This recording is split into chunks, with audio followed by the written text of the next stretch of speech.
How many times has someone recommended that you get a subwoofer for your home studio?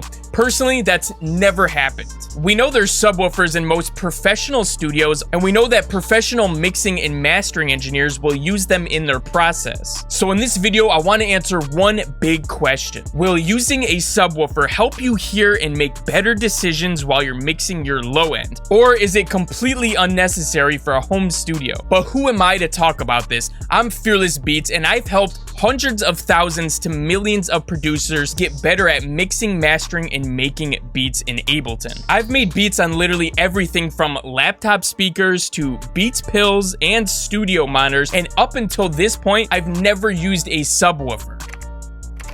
And so today we're partnering up with Sweetwater for this video. I actually explained to them the whole idea behind this video, and they jumped right on board and said they wanted to be a part of it. And they were kind enough to send over the Kali Audio 6.5 Dual subwoofer for this video. But even though they sent this to me, I'm still gonna give you guys my unbiased and honest opinion on everything, because that's just how we do it over here. So while Sweetwater was busy shipping over the sub, I had a couple days to research and find out what the public opinion on using subwoofers for mixing was. And you would have thought this was NASA, because there was never a straight answer. There were some people that said, I generally recommend that beginners steer away from using subwoofers. And then there was other people saying the opposite. They're saying professionals certainly don't mix on just a pair of 5-inch speakers. They need to reproduce the whole audio spectrum. But then again, I was seeing thread on thread of people saying it wasn't until I got a proper sub that I realized how bad the low end was on my mixes. And needless to say, it's a bunch of hearsay on both sides of the fence. And now I've seen a lot of people also say that you need a well acoustically treated room,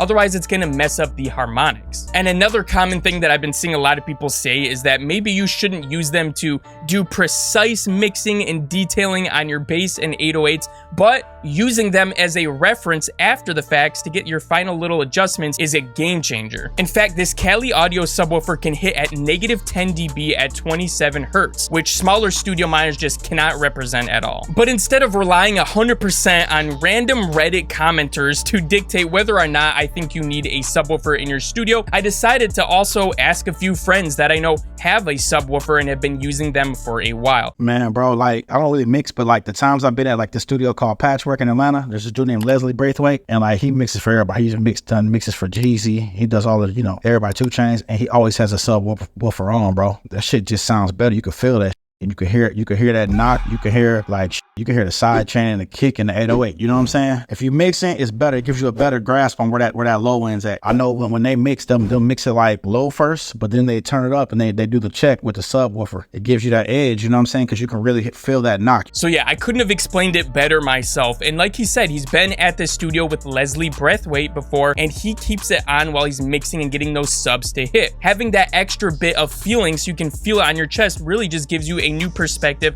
on how it sounds in the mix. And so I reached out to my other buddy Blammers and asked him how he uses his sub for mixing. And says, I use it for mixing as well as testing a final master. Speaking as a person who makes dubstep, I think a sub is essential to being able to mix your main bass sound much better with the sub layer. Since they are primarily in the same frequency range, mixing with the sub will allow you to spot moments where they clash and start phase canceling.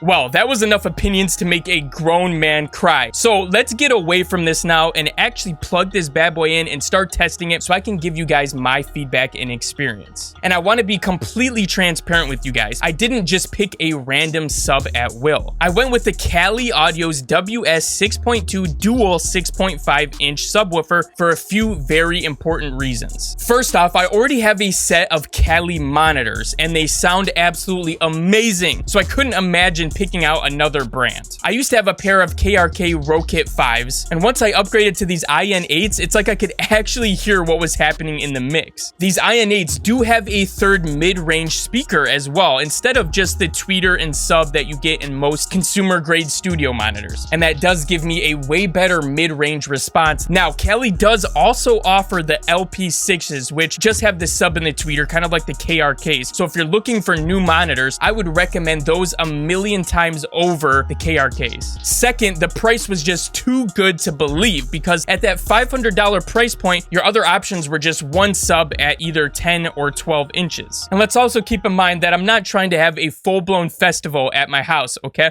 That 12 inches is way too much.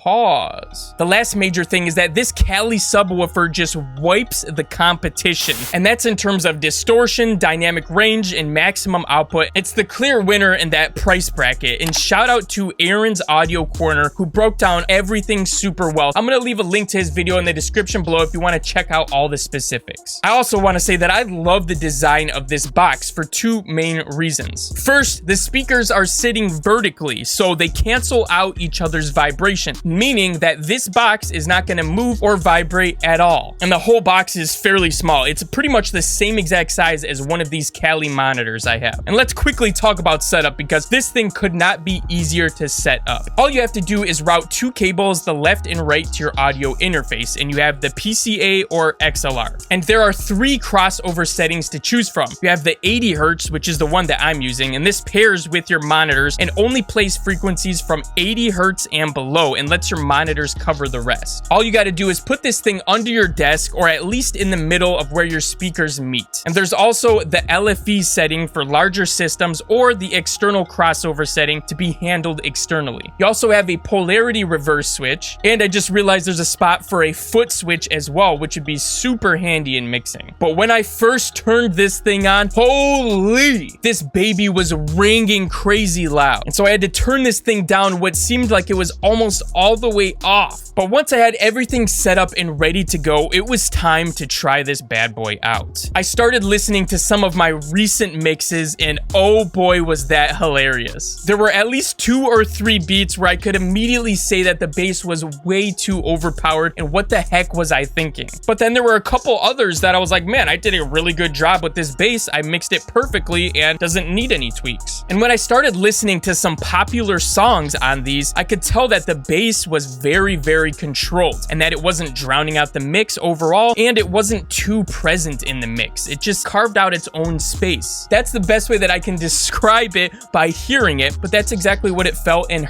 sounded like. So on a side note, you know how there was people on Reddit saying that you needed a well acoustically treated room? I mean, I could see that being the case if you needed to do like precise editing or mixing on your 808s or bass, but if you're just using it as a reference, I don't think that's as necessary.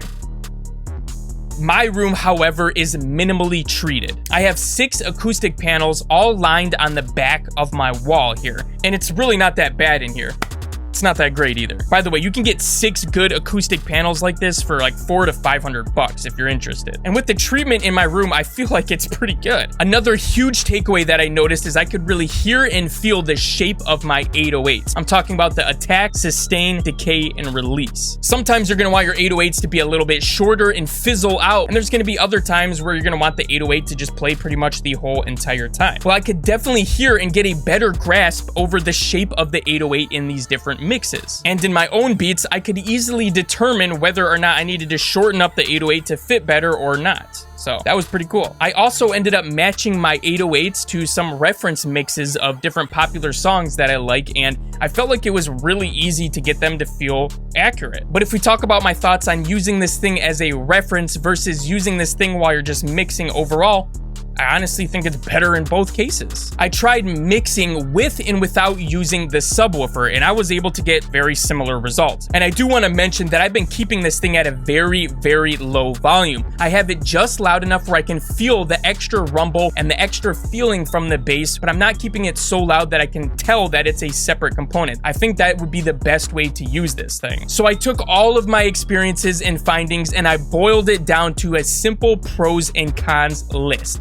Let's check this out. Number 1, you can easily shape your 808s to fit into your mix faster and better. Number 2, you can easily reference your mixes low end with other tracks. Number 3, you hear a larger frequency response and a more accurate representation in that low end range. Number 4, you can feel the mix better and you get that second sensory instead of just hearing it. Number 5 is it's one more point of reference for your mixes. And number 6, it's obviously fun to have. But let's talk about the cons now. Number one, you might need some level of soundproofing to have a perfectly representation of that low end. And number two, it can be super loud if you have neighbors or roommates, unless you turn it down really low and you're careful, which is the way you should be doing it anyways, to be honest. Don't kill your ears. So in conclusion, I'll say this. For someone who is a beginner and you don't even have a pair of speakers yet, I don't think this should be at the top of your list. But if you're a producer who already has a majority of the gear that you want to get, and you're looking to upgrade your sound system, and you want to get a deeper representation of the low end in your mix, I think it's absolutely a no-brainer for at the very least referencing your mixes. Let me know in the comments below, are you using a subwoofer, and what are your thoughts on using a subwoofer for mixing your beats?